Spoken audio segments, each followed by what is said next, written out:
Assalamu alaikum and a very good evening. Welcome to PSL 8 special presented to you by Coke and powered by Dolans. And can you believe it, if you had any doubts कि मुल्तान सुल्तान जो है PSL 8 के finals में 3 consecutive finals, of course they're a very special team और लाहौर कलंदर्स को उन लोगों ने actually stun कर दिया और मैच जीत लिया by 84 रन। ये क्वालिफायर था, मैच था जो कल खेला गया। लाहौर कलंदर्स के कितने थे blunders, we will talk about that. But Lahore Qalandars not out, उनको मिलेगा एक और चांस। एलिमिनेटर 1 आज खेला जाएगा। लेट्स फाइंड आउट किसके दरमियान इस्लामाबाद यूनाइटेड फेस करेंगे पेशावर ज़ल्मी को शदाब वर्सेस बाबर।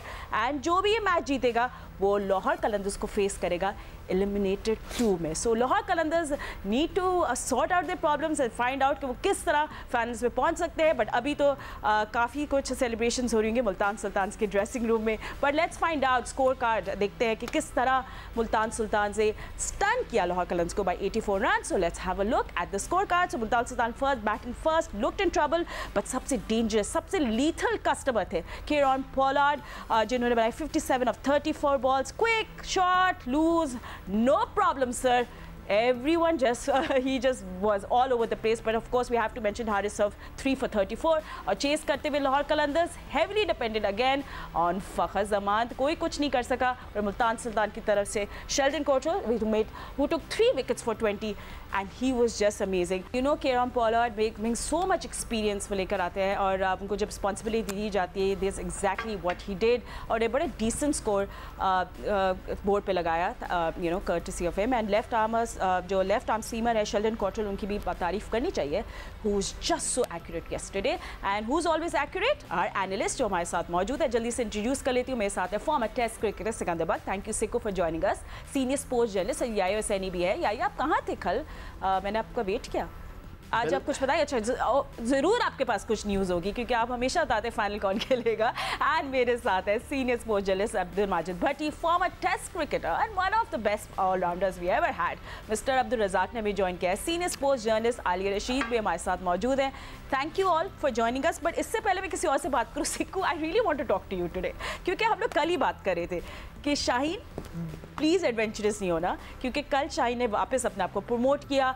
अनफेयर हो जाता है जब आपके पास बैटर्स मौजूद हो, आप आगे आ जाते हैं। वकार यूनिस से भी कमेंट्री के दौरान बोला शाहीन न्यू बॉल कराते हैं, अगर शाहीन की मौजूदगी में नई बॉल हम किसी और को दे दें तो वो किस तरह फील करेंगे। So that's exactly what happened, he was just too adventurous. देखिए, मैं कल भी कह रहा था, बल्कि शुरू से कहते आ रहा हूँ कि एक वेकअप कॉल होनी चाहिए, मगर ये वेकअप कॉल कल के लिए नहीं थी ये वेकअप कॉल पहले के लिए थी। और कल की जो वेकअप कॉल है लाहौर कलंदर को ऐसी मिली है जैसे वो रमज़ान में नहीं वो ड्रम बजाने वाले आते हैं कि इतनी ज़ोर से बजा देते हैं कि वे आप सो ही नहीं सकते। तो आज पूरा दिन और कल का दिन जो है लाहौर कलंदर के लिए बहुत भारी होगा जब तक कि कल वो कुछ ना कुछ दोबारा अपने फॉर्म में ना आ जाए। और जो बात आप कर रही हैं वो मैं तो पहले कह चुका हूँ, शादाब के साथ भी यही प्रॉब्लम है। वो एकदम से पता नहीं, वो समझते हैं कि is one of the best batsman, सारे बैट्समैनों को छोड़ के ख़ुद ऊपर आ जाते हैं। शाहीन को क्या ज़रूरत पड़ी थी? आपके पास नीचे रज़ा भी था, उनके दूसरे प्लेयर भी थे, सिकंदर रज़ा भी था, दूसरे प्लेयर थे। आप बैटिंग करने क्यों आए? You are not a good batsman. आप ठीक है, कप्तान हैं, मगर मुझे कल 2 बहुत बड़े टूर्नामेंट से याद आ गए। जब रिजवान बैटिंग कर रहा था 13 ओवर में उन्होंने किए 33, तो मैंने कहा यार ये तो एशिया कप का फाइनल हो गया, इतना स्लो खेल रहे थे। मगर वो बाद में लगा कि वो बेहतर हो गया उनके लिए। फिर जब शाहीन ने बड़ी ज़बरदस्त बॉल किए और आखिरी ओवर में 22 रन खा गए, तो मुझे ऑस्ट्रेलिया का सेमीफाइनल याद आ गया वर्ल्ड कप का, जहां वेड ने उनको मार दिया था। Why are you doing this to us? कि मतलब आपको हमारे ज़ख्म बहुत टाइम के बाद नहीं रिमाइंड करा रहा हूँ कि जो बड़ा प्लेयर होता है ना, वो बड़ा प्लेयर भी कभी मार खा सकता है। ठीक है, he is number 1 in the world, मगर वो मार खा गए। Okay, fair enough. Sikku will also come back to later, don't worry. मैं सबसे यू नो सबके पॉइंट ऑफ व्यू भी ले लूँ। एंड रज़ाक आपके पास आएंगे। और लोग ना कल मैं देख रही थी, बातें सुन रही थी, मैच देख रहे थे, and everyone is talking about कि कल बॉल स्विंग नहीं हो रहा था। You know Shaheen wasn't effective. जो उनके शुरू के ओवर्स होते हैं वो हमेशा शाहीन के होते हैं।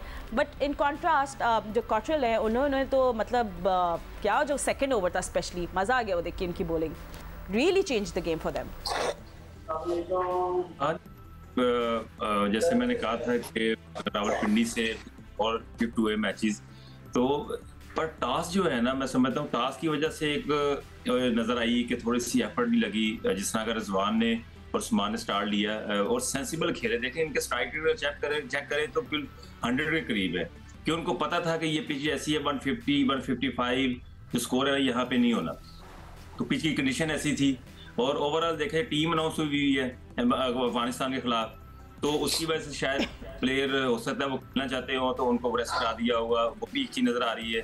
तो इस तरह की नॉर्मली शाहीन शाह अफरीदी बॉलिंग करते नहीं है, बहुत ही सेंसिबल हैं, आखिरी ओवर में तो बहुत इंजॉय करते हैं वो। पर पुलार्ड को भी क्रेडिट जाता है कि जिस तरह उसने परफॉर्मेंस दी है और उसने अपना बताया कि जी मैं PSL या T20 जितनी वर्ल्ड में क्रिकेट में खेल सकता हूँ, बड़े अच्छे छक्के मारे उसने, ऐसे छक्के।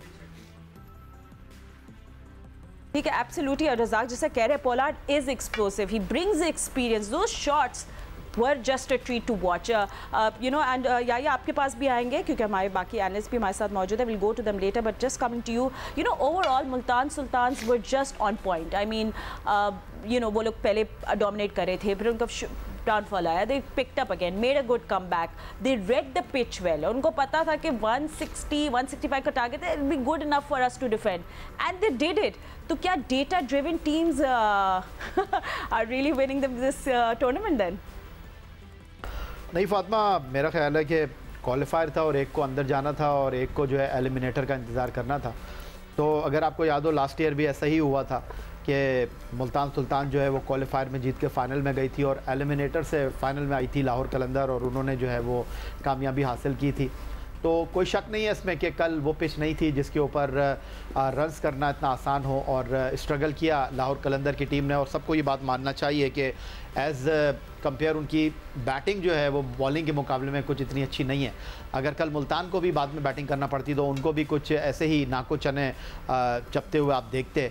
लेकिन कल हारिस रऊफ ने जिस तरह बॉलिंग की है, जमान खान ने जिस तरह बॉलिंग की है, credit got to David Wiese, उन्होंने मिडल में आकर जिस तरह बॉलिंग की है, ऑसम बॉलिंग इन तीन बॉलर्स ने की है। शाहीन शाह अफरीदी थोड़ा सा वेवर्ड रहे और लेंथ सबसे इंपॉर्टेंट थी इस मैच में। वीज़ा जो थे वो स्लो वन भी कर रहे थे, हारिस रऊफ जो थे वो अपनी स्पीड के साथ बैट्समैन को उन्होंने बीट किया। बट ओवरऑल जहाँ तक बात है, मेरा ख्याल है कोई इतना घबराने की बात नहीं है। ज़्यादा इंपॉर्टेंट ये है कि लाहौर कलंदर आपको फाइनल से पहले एक बार फिर एक्शन में दिखाई देगी, जुम्मे को भी वो आपको खेलते हुए दिखाई देंगे। ज़्यादा इंपॉर्टेंट ये है कि लाहौर कलंदर जो है 5 मैच नहीं खेलेगी, इस इवेंट में 8 मैच वो खेलेंगे।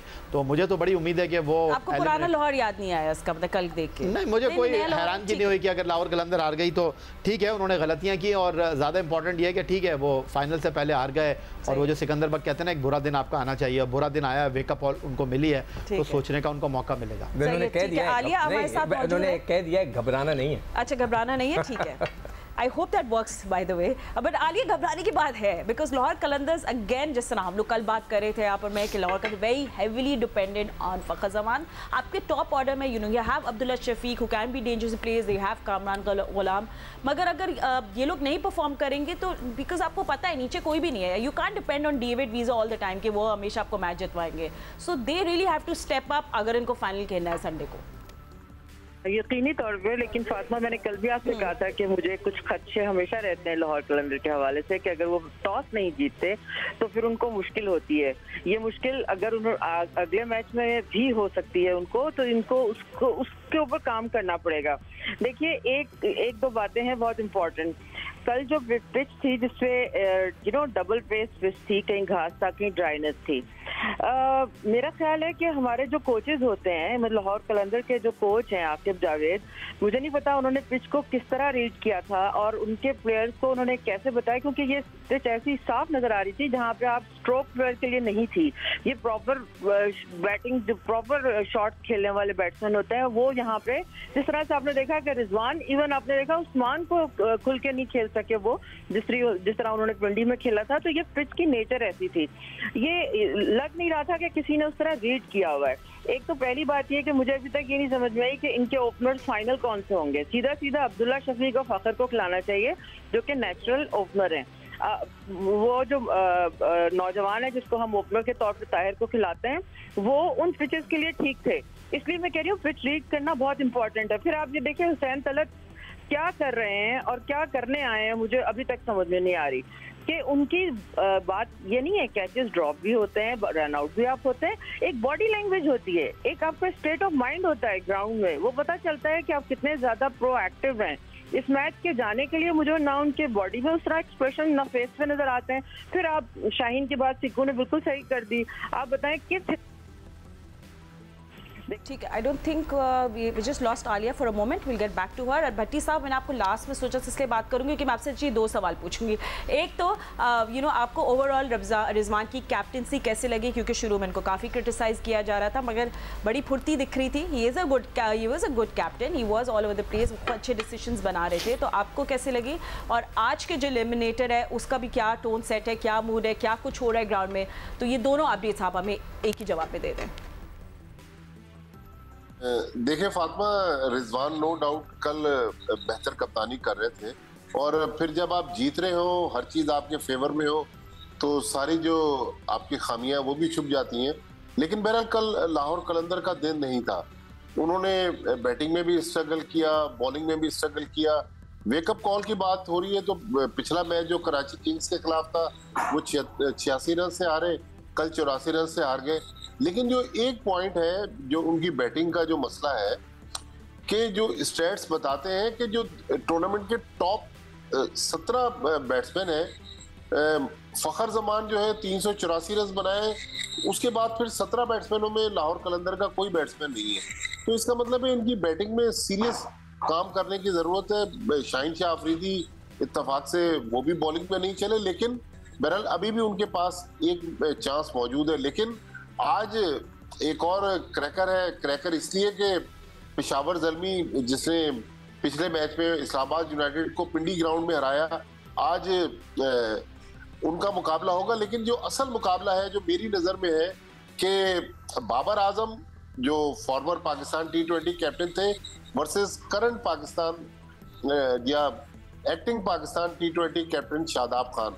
तो मेरा ख्याल ये इंटरेस्टिंग फैक्ट होगा। और कल फातिमा, जो मैंने एक बात की थी पिचेस के, जो यहाँ पर ग्राउंड में जो बाउंड्रीज के साइज है, वो कल पेशावर ज़ल्मी के जो मेंटोर हैं इंजमामुल हक, उन्होंने भी कहा कि बाउंड्री के साइज जो है वो अगर हम बड़े नहीं करेंगे तो हमारी टीमें जब बाहर जाएंगी तो हमारे बैट्समैन स्ट्रगल करेंगे। लेकिन आज के मैच में मेरे ख्याल में मैं तो बाबर आजम और शादाब खान को देखना चाहता हूँ कि पाकिस्तान टीम की कैप्टनसी मिलने और एक की कप्तानी से हटने के बाद ये पहला मैच होगा दोनों का। I love how our journalists are so into this. They really want to watch beyond the match. Amazing, good stuff. And Razak, आपसे भी मैं आगे जाके ज़रूर बात करूँगी about these boundaries की जो इंजमामुल हक ने भी point raise किया है. But just before we go on the break, also there was a special ball जो अनवर अली ने फ़खर ज़मान को आउट किया था. फ़खर ज़मान का weak point है. क्या वो दिखा भी सकते हैं बॉल while फ़खर किस तरह आउट हुए थे कल? Can we show that ball? तो रज़ाक को that was a good ball by Anwar Ali. आपको कैसी लगी? ओवरऑल जिस तरह अनवर अली बॉलिंग कर रहे हैं और उसको सही यूटिलाइज कर रहे हैं मुल्तान वाले, और बड़ा इम्प्रूव किया। अगर आप देखा जाए तो आज से 4-5 साल पहले वो इतनी अच्छी बॉलिंग नहीं कर रहे थे। तो क्या वजह हुई कि इस वक्त उनको और डाउन जाना चाहिए, क्योंकि बार वो कम बैक कर रहे हैं। उनकी बॉडी लैंग्वेज चेक कर लें, बड़ी ज़बरदस्त है। इसका मतलब है बड़ा अच्छा उनको यूटिलाइज किया जा रहा है। और फ़खर की अगर बात करेंगे, जैसे जब प्रेशर पड़ता है ना, तो आप फ़खर की एक चीज़ ये है कि ये जाता है बड़ी शॉट के लिए। बड़ी शॉट के लिए जब ये सोचता है तो सीधे रोकने के लिए ज़्यादा डबल माइंडेड होता है, तो इसलिए उसने मिस की लाइन को। अगर प्रॉपर खेलते, इनको देखना चाहिए कि अगर पहली टीम अगर प्रॉपर खेल के शॉटें खेल रही है, जैसे पुलार ने छक्के मारे हैं, तो आपको भी Yaya and Sikku, you guys stay put because we'll take a quick break and we will talk about today's match. और अगर आपको shorter boundaries पे बात करनी, we'll do that. We'll be taking a quick break. आप देख रहे हैं PSL 8 special presented to you by Coke and powered by Dolans. We'll see you just in a moment. Allah Hafiz.